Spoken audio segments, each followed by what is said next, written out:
Hello and welcome back to another episode of What You Missed News. Ladies and gentlemen, before I get into the news, a lot of people were saying, Proto, bring back the Chrono Trigger poster. What happened to the Chrono Trigger picture in the background? Don't you worry, ladies and gentlemen, the Chrono Trigger picture is over there. I'm going to go ahead and throw up some footage for you to see exactly where it is. It's just hanging right across my significant other's desk.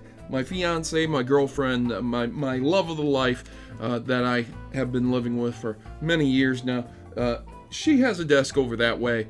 That's where she sits. We share the office here. And yeah, I have a box kitty as well. And that's where I put the Chrono Trigger poster. Now, you might be saying to yourself, well, Proto, why didn't you just put it back there? Well, you see, ladies and gentlemen, while some things arrived in the mail on time or in an orderly fashion at least, several other things are still en route right now. So I have some really cool Doom posters that I'm going to try out back there first, and that's why the Chrono Trigger poster is moved to a different location. I also have an Earthbound poster, a Zelda poster, a Skyrim one, and a Minecraft one. But we do have quite a few news stories and two semi-bad ones that I'm going to have to talk about, so prepare yourselves.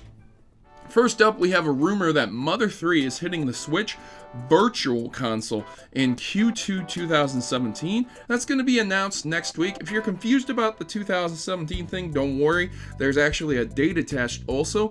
Supposedly that's going to be January 12th. These are from leakers and rumors, so don't put too much stock in it, but there's more stock in this than just someone posting this randomly on the internet. If you don't know what Mother3 is, it's the sequel to Earthbound. It was a Game Boy Advance, usually to be a Japanese exclusive, but people have been able to localize it, and you can get it in ROM form, of course, but it hasn't been officially released here, so this is really big news for people who've never been able to play it officially on official consoles. So next up, we have one of the unfortunate stories that I have to detail and talk about. This is bad.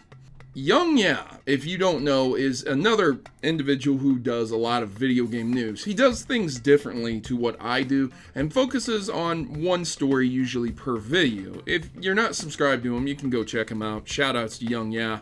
There you go. But Bungie apparently rebooted Destiny 2's development halfway through and felt making content was too hard. This is due to the switchover halfway through Destiny 2. Luke Smith, I believe, was the one who was taking the reins, or maybe leaving. That doesn't matter. Names don't matter. Producers don't matter. What matters really here is that this individual came out and started talking recently about what happened with Destiny and Destiny 2. And this is the big key point right here. Okay? So, what Bungie decided was, quote, "We can't do any more. This is too hard for us to do." And that's referencing developing content, referring to releasing DLC packs every few months. Not every few weeks, not updating the game, not maintaining the game, putting out DLC packs every few months.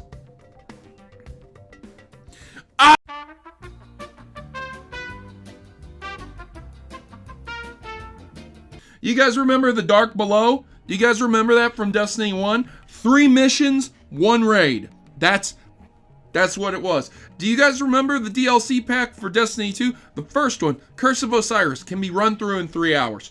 3 hours someone ran through it. And if you sped run it, I can almost guarantee you can run through it faster. But the average person probably would take around 5 to 6 hours to run through it if they were pretty decent at the game. I'm not even saying good, I'm just saying decent. They played through it before. It would probably take them 5 to 6 hours. This is where we're at with DLC. Expansions of Diablo 2, Fable, those days are gone. The Lost Chapters, where you completely add on a post-game storyline filled with all kinds of things to do, gone. Diablo 2, Lord of Destruction, where you add on a whole entire chapter to the game, gone.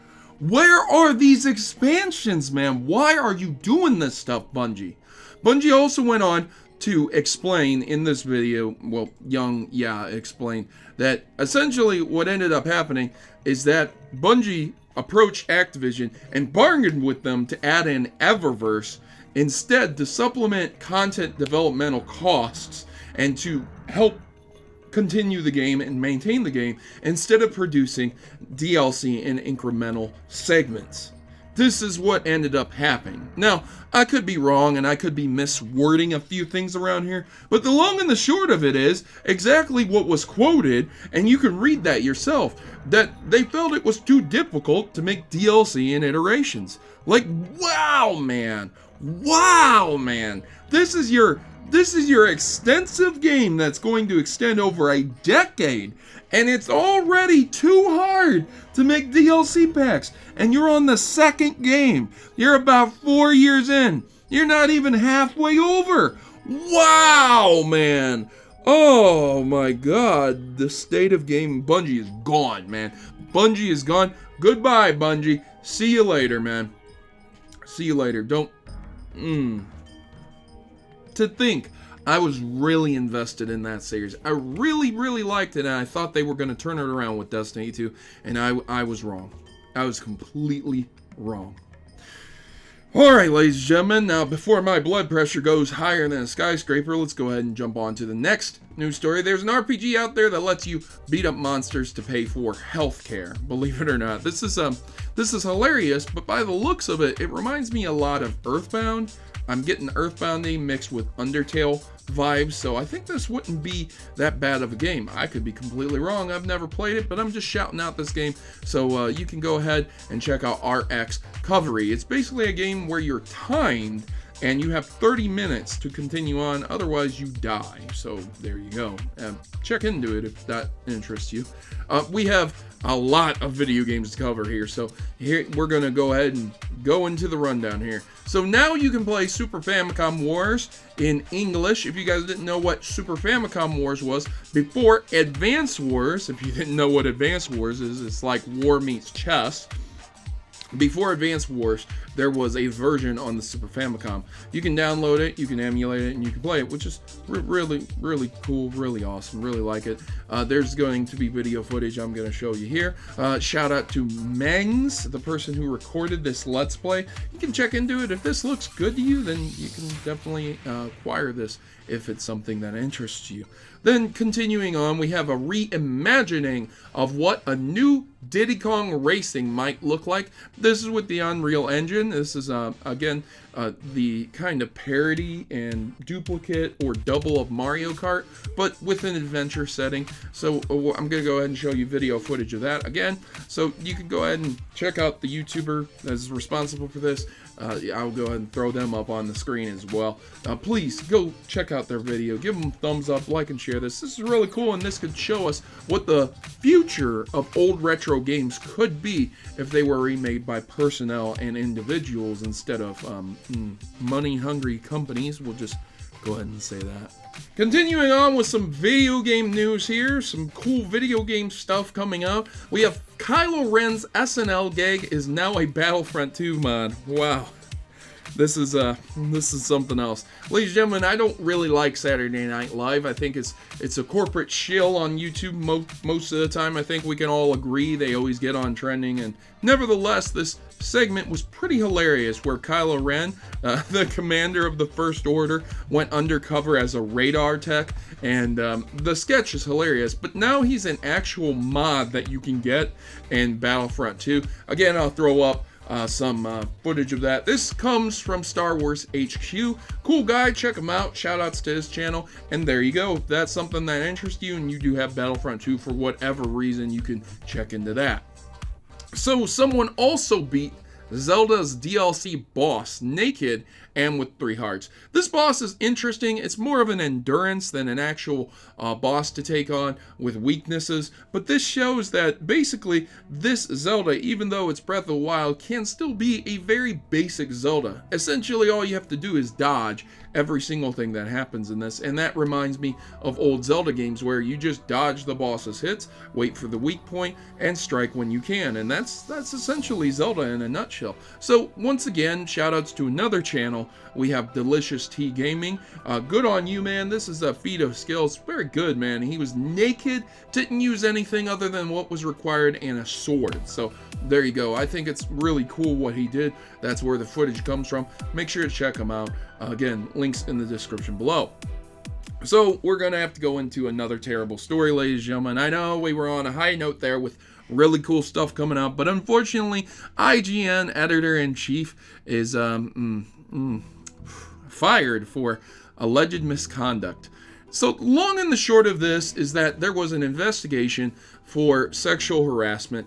There was several bosses involved, problems. There's an individual named Mr. Butts that was, determined that needed to be parted ways with IGN, and that was IGN's general manager stating that to Kotaku, and essentially it was just at the hands of this investigation where some misconduct had occurred, which is very, very unfortunate. So if you want the full details on this story, please go ahead and read up on this. I don't like to misword or misquote or do anything like that involving any misconduct or firing of individuals, but there it is, ladies and gentlemen. It's very upsetting and very sad when there is sexual misconduct or misconduct of any kind in a company and you find out about it. Whoo, the world is going to hell in a handbasket, I promise you. Alright, so we have something to restore your faith in humanity. The Miiverse has been saved, ladies and gentlemen, preserving 72,135,190 drawings.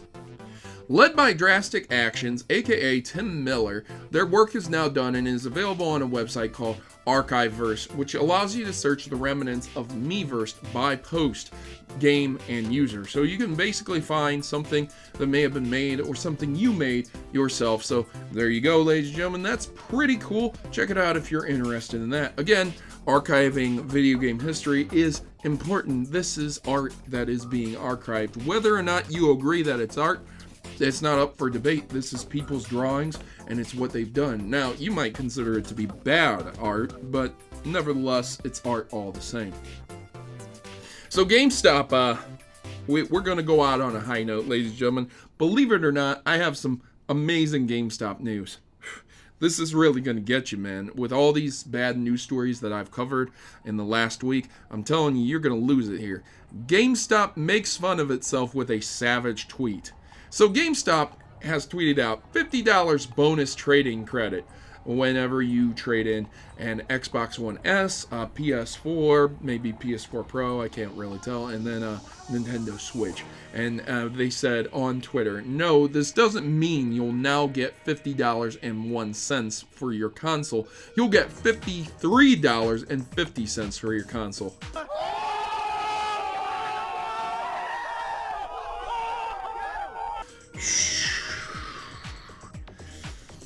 Roasting yourself there, GameStop, huh? I see what you're doing. But nevertheless, it's very true. You don't really get jack. More like you would probably end up getting $150 for your Xbox One S and around $150 for your Nintendo Switch. It might be lower, but it's probably around there. So there you go, ladies and gentlemen. That's the news for this week. That's what you missed news. Another episode down, and I really appreciate you guys tuning in and checking this out. Once again, I invite you to like and share the video and subscribe to this channel. I try to stay I try to stay informed for the last few days of video game news that comes out, and I try to cover stories and give shout outs to everyone who deserves them. So there you go, folks. I really appreciate you watching this and taking the time out to watch this. And if you really dislike this episode, offer me some constructive criticism in the comment below so that I can make this show better for you. I've been your host, Protomario, and I'm signing out. As always, good gaming, God bless, and I hope to see you in the next one. See you guys next time.